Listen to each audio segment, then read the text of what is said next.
Bismillahirrahmanirrahim. Assalamualaikum warahmatullahi wabarakatuh. Waalaikumsalam warahmatullahi wabarakatuh. Alhamdulillahirabbil alamin.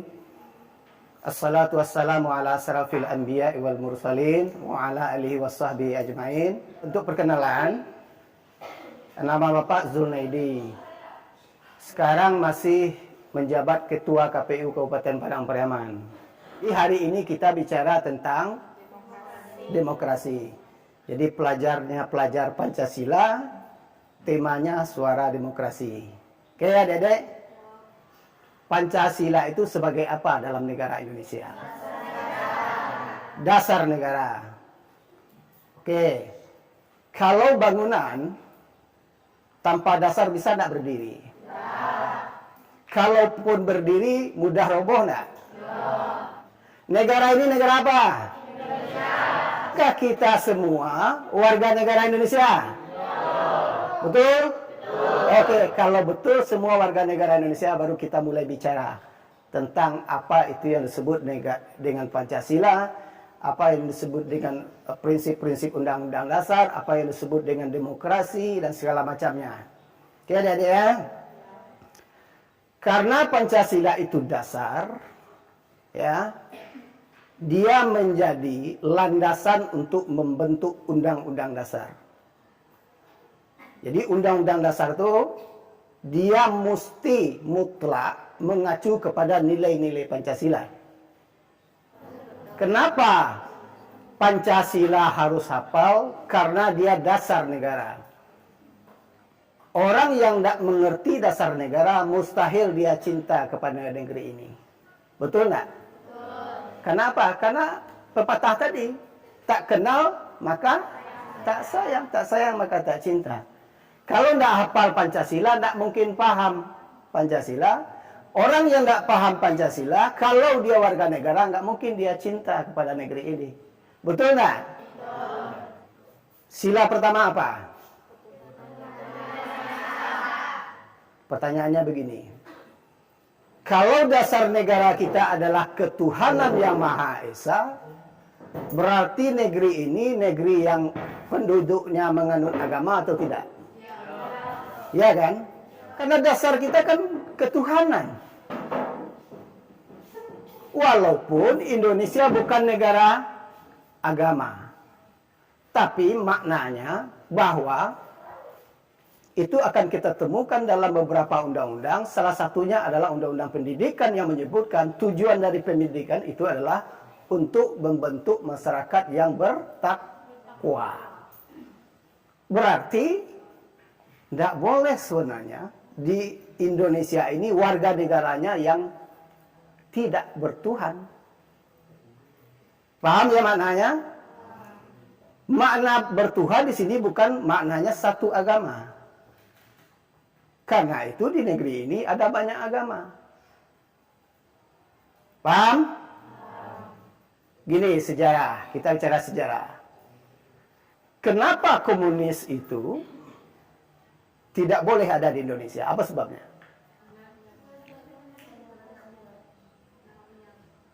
Karena ideologi komunis adalah ideologi yang tidak bertuhan. Betul kan? Kenapa komunis itu disebut sebagai ajaran terlarang? Nah, itu prinsip. Oke, paham ya? Itu baru sila ke-1. Kemudian kita di situ ada substansi yang menyebutkan atas berkat rahmat Tuhan yang Maha Kuasa.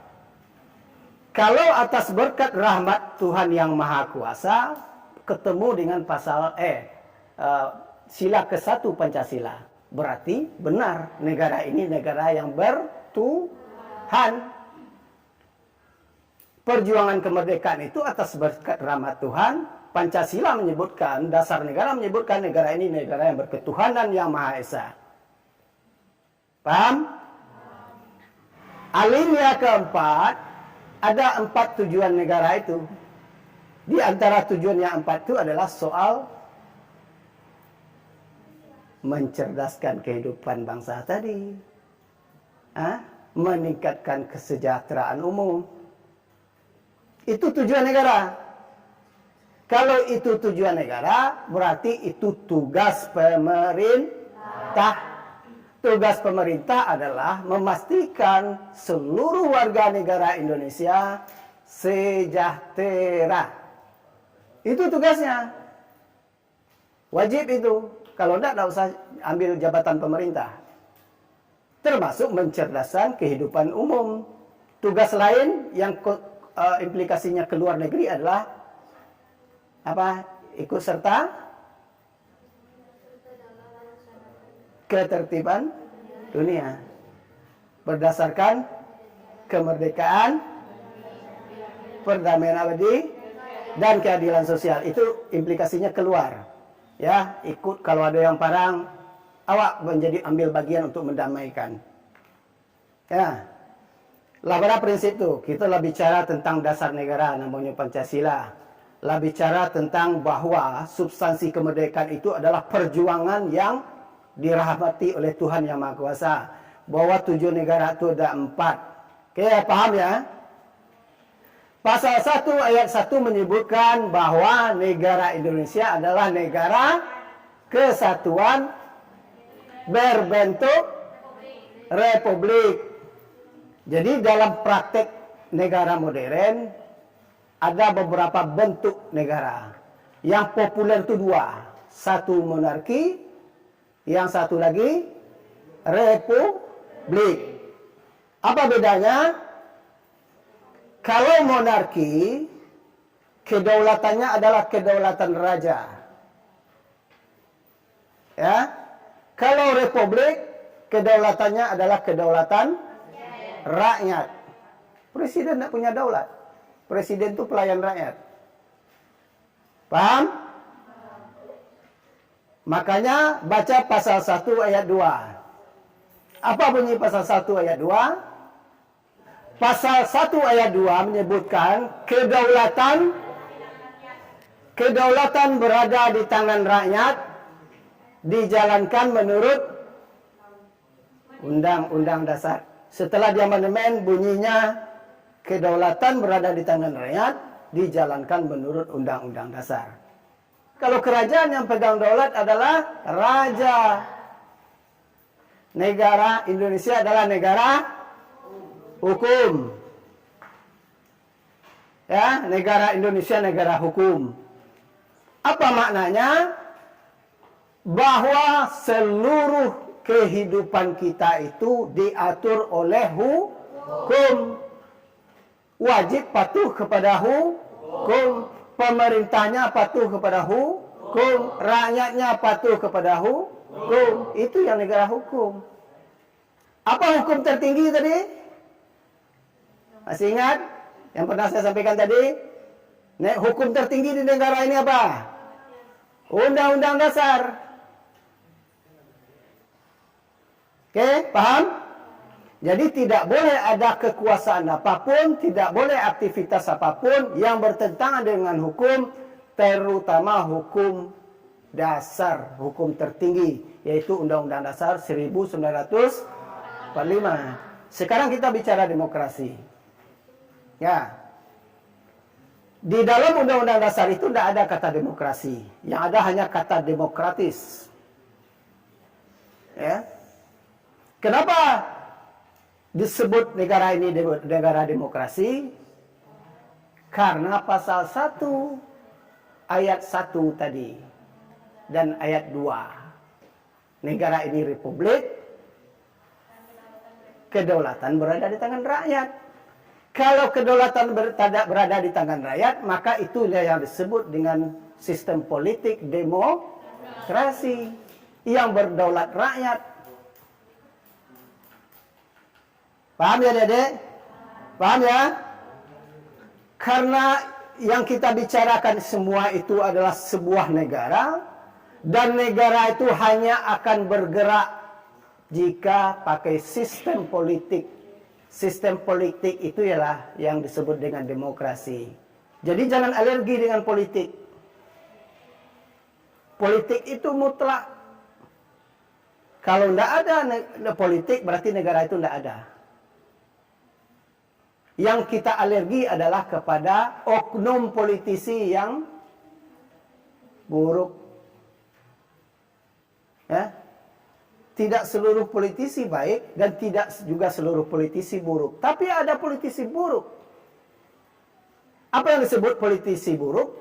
Adalah politisi yang berkhianat terhadap nilai Pancasila, nilai Undang-Undang Dasar 45, dan undang-undang yang lain. Ada politisi yang buruk? Ada kan? Pernah dengar politisi masuk penjara? Pernah mendengar kepala daerah masuk penjara? Pernah dengar anggota DPR masuk penjara? Itu yang politisi buruk. Tapi politiknya tidak buruk. Politik itu netral dan harus ada. Maka sejak awal seharusnya seluruh warga negara harus paham politik. Bagaimana caranya agar dia paham politik? Harus mengerti Pancasila, mengerti pembukaan Undang-Undang Dasar, mengerti Undang-Undang Dasar. Sehingga dia paham bahwa negeri ini milik kita. Negeri ini milik rakyat. Bukan milik kekuasaan, bukan milik partai, bukan milik sekelompok orang, bukan milik agama tertentu. Paham ya, Dedek? Tonggak terpenting dalam demokrasi itu adalah pemilu. Kalau tidak ada pemilu, berarti bukan demokrasi namanya. Kenapa? Karena pemegang daulat rakyat, sedangkan yang memerintah ini tidak mungkin beramai-ramai, harus dipilih, maka prosesnya hanya bisa melalui pemilihan umum. Tidak mungkin 200 juta itu menjadi presiden semua. Betul? Tidak mungkin 200 juta itu jadi DPR semua, betul kan? Tidak mungkin semuanya jadi bupati, ya? Tidak mungkin semuanya jadi gubernur. Sedangkan yang punya daulat itu rakyat. Maka solusinya adalah pemilu. Dalam sistem demokrasi, agar kekuasaan kedaulatan rakyat itu bisa diamanahkan kepada lembaga tertentu, orang tertentu hanya boleh melalui pemilu. Tidak boleh penunjukan kecuali negara kerajaan. Dalam negara kerajaan, kekuasaan, kewenangan ditunjuk. Dalam sistem demokrasi, kekuasaan itu dipilih oleh rakyat, si pemilik negara. Berarti, kalau dalam prinsip ini, wajib tak kira-kira kita memilih pemimpin? Kalau dalam prinsip ini berarti memilih itu wajib. Tapi dalam sisi undang-undang memilih itu hak. Ya, tapi substansinya wajib. Kenapa? Kalau tidak kita pilih, kalau kita tidak terlibat memilih pemimpin, maka kepemimpinan itu tidak akan terisi seperti yang diharapkan. Persoalannya, tantangannya sekarang adalah bagaimana cara kita sebagai warga negara mengisi hak itu, kewajiban itu dengan benar. Nah, ini yang penting. Ya, presiden dipilih, tuh, DPR dipilih, gubernur dipilih, bupati dipilih, DPD dipilih. Yang memilih siapa? Rakyat atau mereka sendiri? Sekarang pertanyaannya, kalau kita salah pilih, apakah hasilnya baik atau buruk? Nah, itu kuncinya. Itu kuncinya. Mau menghasilkan pemimpin yang baik, mau menghasilkan wakil rakyat yang baik, maka syaratnya pemilih harus memilih dengan cara yang baik dan benar. Apa ukurannya? Ukuran sederhana. Nanti masing-masing ada, saya suruh tunjuk nanti untuk bertanya. Jangan sampai ada yang tidak bertanya. Apa ukuran memilih yang baik itu? Ukuran memilih yang baik adalah kembali ke dasar tadi. Pancasila, pembukaan Undang-Undang Dasar 45, dan batang tubuh Undang-Undang Dasar 45. Ya, apa Pancasila? Pancasila menyebutkan negeri ini adalah negeri yang berketuhanan yang Maha Esa. Kemudian dalam Undang-Undang Pemilu disebutkan syarat presiden, syarat calon DPR, syarat calon DPD, dan dalam Undang-Undang Pemilu syarat calon kepala daerah adalah bertakwa kepada Tuhan Yang Maha Esa. Betul nggak? Apakah orang yang kita pilih itu adalah orang yang bertakwa pada Tuhan Yang Maha Esa? Kalau tidak, karena itu kita milih, berarti kita yang salah. Memilih yang baik dan pemilih yang baik memilih menurut kriteria Pancasila, pembukaan Undang-Undang Dasar, dan batang tubuh Undang-Undang Dasar. Pancasila menyebutkan negara ini berketuhanan Yang Maha Esa. Kemudian syarat orang mencalon untuk dipilih adalah bertakwa pada Tuhan Yang Maha Esa. Maka berarti pemimpin yang dipilih adalah pemimpin yang bertakwa pada Tuhan Yang Maha Esa. Kira-kira, ini kira-kira saja. Kalau pemimpin yang kita pilih itu adalah pemimpin yang bertakwa, yang soleh, akan korupsi tidak? Tidak. Lalu kenapa banyak yang korupsi? Siapa yang milih mereka? Rakyat kan? Berarti masih ada yang salah pilih. Hati-hati menggunakan hak kita. Karena negeri ini punya rakyat, bukan punya penguasa. Jadi kita akan pemilu tanggal 14 Februari 2024. Adik-adik yang sudah umur 16, insya Allah kita ketemu di TPS. Yang usianya sekarang 15,5, insya Allah besok kita ketemu di TPS. Yang jadi persoalan kita hari ini, masyarakat kita tidak semuanya paham tentang Pancasila, tentang pembukaan Undang-Undang Dasar dan Undang-Undang Dasar. Tidak semua paham bahwa negeri ini punya kita, punya rakyat. Tidak semua sadar bahwa memilih pemimpin itu penting. Adik-adik saya yang sudah sekolah belum tentu paham, apalagi rakyat yang banyak yang belum menyentuh pendidikan. Kan tidak semua keluarga kita, ibu-ibu kita, etek mande kita itu atau mama kita itu belajar di sekolah tentang demokrasi. Ya kan? Bagaimana caranya? Okelah kita yang di ruangan ini paham. Bagaimana cara yang di luar itu? Agar mereka juga paham. Itu tantangan kita bersama. Sebab apa?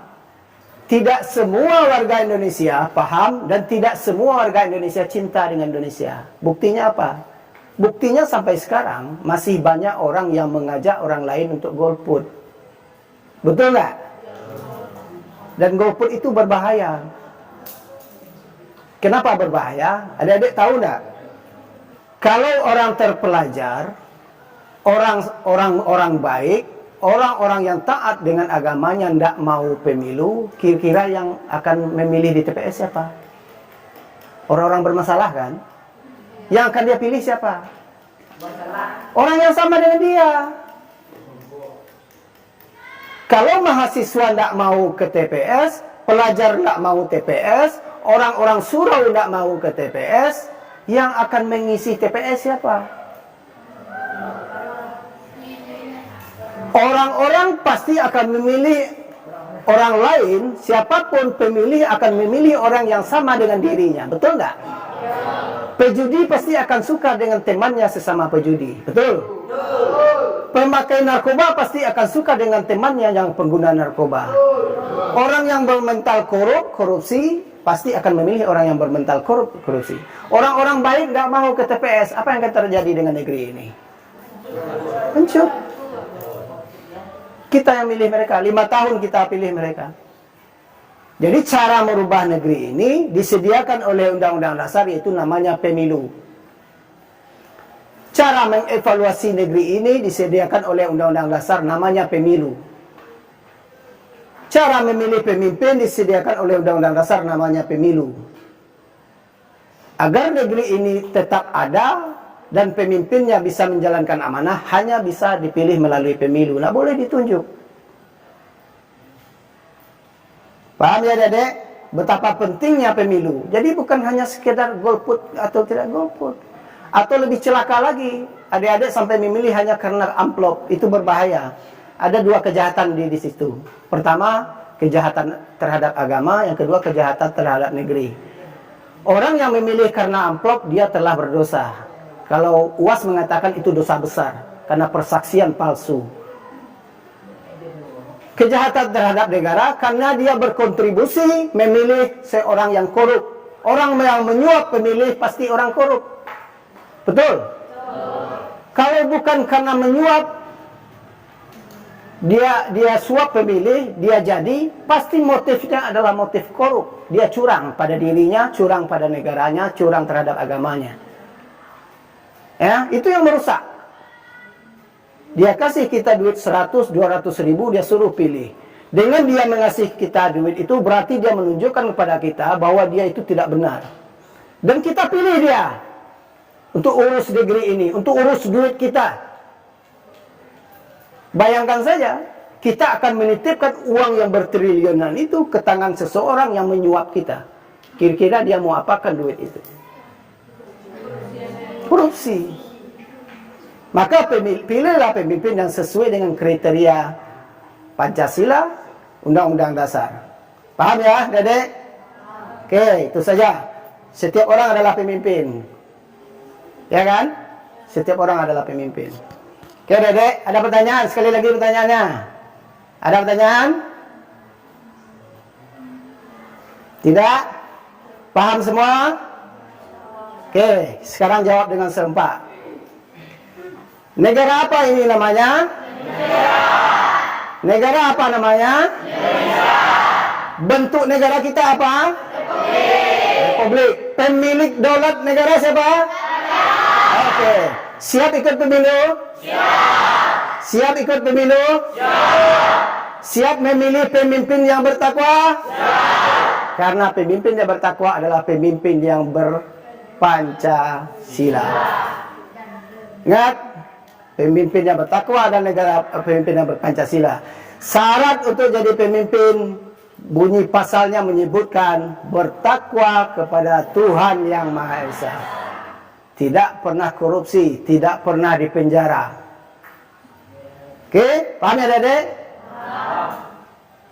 Oke, makasih. Itu saja. Karena tidak ada pertanyaan, berarti bisa kita akhiri? Bisa kita akhiri? Sekali lagi pertanyaannya. Tolong jawab keras-keras. Siap memilih tanggal 14 Februari 2024? Siap! Coba sambil melambaikan tangan. Siap memilih? Siap! Oke, makasih.